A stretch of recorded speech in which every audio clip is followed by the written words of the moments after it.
Hello and welcome back to ForgeTalks. Did you miss me? You didn't? Well, that's fine. We're back anyway. It turns out there's just too much interesting stuff to talk about to not do more episodes of ForgeTalks. And I have a really great guest to kick off season 2, a seasoned veteran of ForgeTalks, Mary Writz. Mary, welcome back to ForgeTalks. How are you? Hey, great. Thanks for having me on season 2. Exciting. It is a pleasure to have you as our first guest for Forge Talk Season 2, and we have a pretty juicy topic to dissect today. We're talking all about COVID passports. Now, the coronavirus pandemic obviously affected everyone, the world around, but as it's starting to ease up in parts of the world, the prospect of going back to normal is becoming increasingly prevalent. But that obviously brings with it a whole new conversation, which is around COVID passports. Now, Mary, I wonder if you could tell me, what is a COVID passport? Yeah, sure. COVID passport is this idea that you would be able to prove that you had a vaccine for certain scenarios. Maybe there's a critical place you need to go that's high risk, and you could prove that you had had a vaccination. So that would be a COVID passport. It would give some information about you that could prove that you're safe. And I think a lot of times we think about a digital application, something on your phone. Mm-hmm. But it could be, if you think about your driver's license, that's something we carry around to prove that we're qualified to drive, or our passport to travel. So this would be some kind of passport related to health information. Right. And so you mentioned that there are a few different potential applications of a COVID passport. We're kind of at Forge more interested in the digital version, right? And so how is that digital, how would a digital COVID passport even be done? Yeah, so it would likely be an application on your phone that you would download.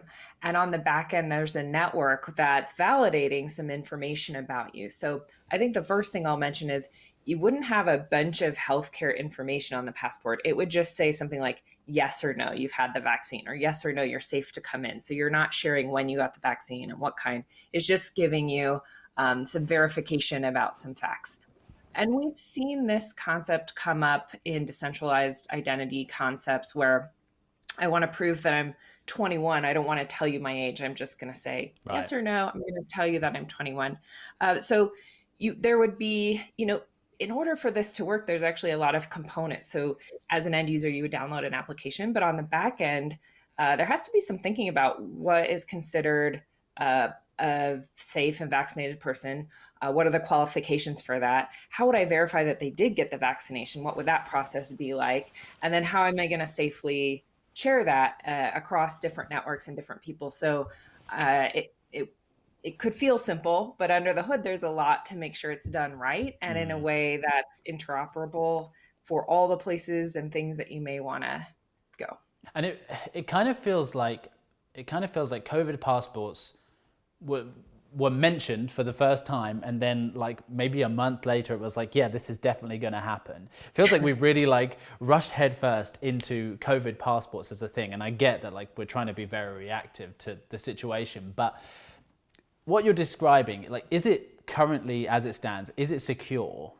Yeah, the thing that I've noticed is these are coming out very fast, and that makes me nervous too. Because anytime, if you think about the process to establish just a driver's license in your country, it's a whole set of machinery, and you Mm. like think about exactly how the card is going to look, and how are you going to issue it to people, and what happens when it gets lost. There's a whole infrastructure around making sure Mm. it's going to work well, and so you don't get to do that in a month. That's just not something that works well. The other thing that I've noticed is that um, because it's happening fast, everyone's doing it differently. In the United States, we have one state doing it one way, maybe another state thinking about it another way, a different country thinking about it a different way. So then, as a person who wants to travel, how many of these apps are I going to have to download? And Yeah. then my big fear about that is the thing that happens when something happens fast and becomes a fad is fraud follows. So there's going to be these copycat apps that are trying to get you to download because they want to do something malicious. And so how are we knowing we're getting the right app and it's the secure app and we didn't get tricked? So I have concerns sort of on all fronts right now. But I think we need one of these. I just don't think we can pull it off in a couple of months.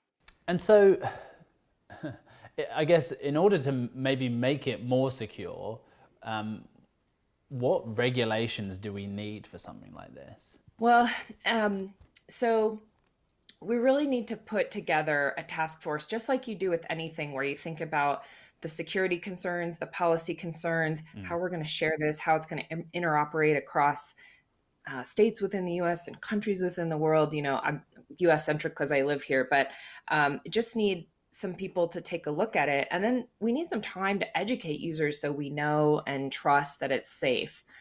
So I think it's just, there's not one answer. It's getting together the group of people to think about this and put it together. And we've seen some evidence that this can work well. I even think about how quickly the world got out of vaccine. Normally, vaccines take 10, 15 years. We got a vaccine released very quickly. And the way it happened was a lot of collaboration across countries, across public and private sector, and this desire to do it and get it done quickly. If we put that same effort toward a vaccine passport where we're all kind of joined in how we approached it and trying to do it very quickly, I think that's the right approach, would be to try and find a more harmonized, universal way to approach this. Yeah, I was going to say it's not only that it's like a difficult job for everyone individually to pull off, but actually it just leads to so many inefficiencies and like having, like you say, dozens of different iterations of this digital passport. It's just going to be mad. And yeah, maybe you're right, maybe a more democratic approach to it would be more efficient, but also potentially more safe from a privacy point of view and from a personal standpoint. Yeah, we need time to make sure it's done right. So I feel comfortable and you feel comfortable. And I, quite frankly, I don't think we'll get it in time for this round of COVID. But I think this round of COVID taught us we should be preparing for the ability to share important information like this in the future, for COVID or for another kind of pandemic or something else that comes up. We should be focusing on it now, because in the moment it's going to be very hard to do it right. So let's get started now and prep for the next time, because there's all kinds of useful applications. If we figure out a way to share data safely, it could negate the need to showcase an ID when you get into a club. You could have a more, or you could share healthcare data in better ways. There's a lot of interesting applications to having a safe, secure way to share bits of information about yourself in this binary yes or no way. Yes, I'm safe. No, I'm not safe. Yes, I'm 21. No, I'm not 21.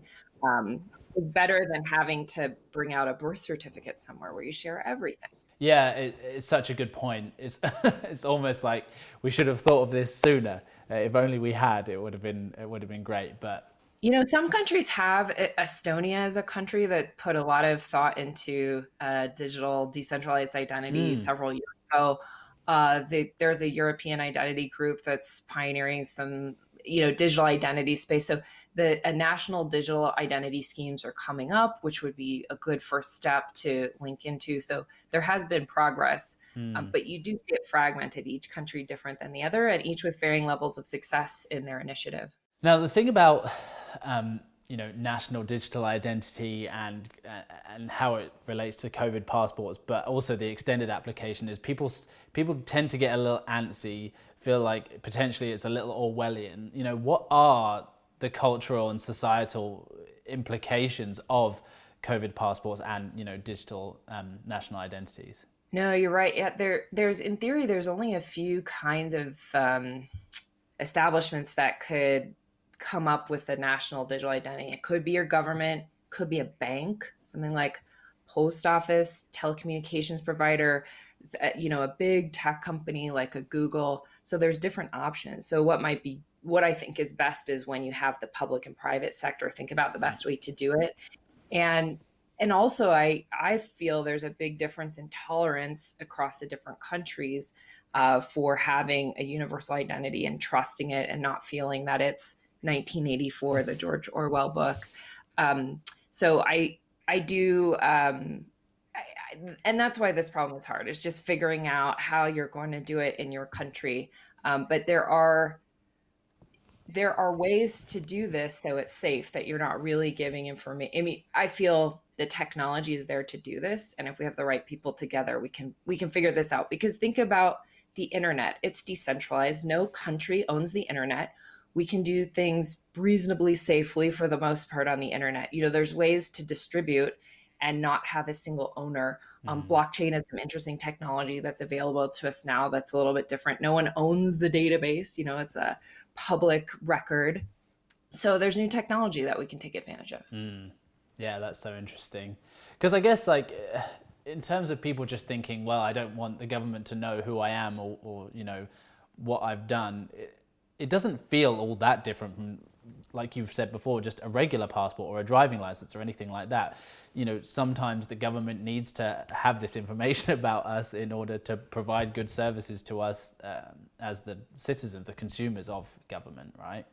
Absolutely. And there can be also, if it's paired with great value to us, something that makes our life easier or better or helps us recover from a pandemic, we might be willing to allow a little bit in a controlled way where we feel comfortable because there's so much benefit to us. So it's also pros and cons of the situation and what we're in. Yeah, so interesting.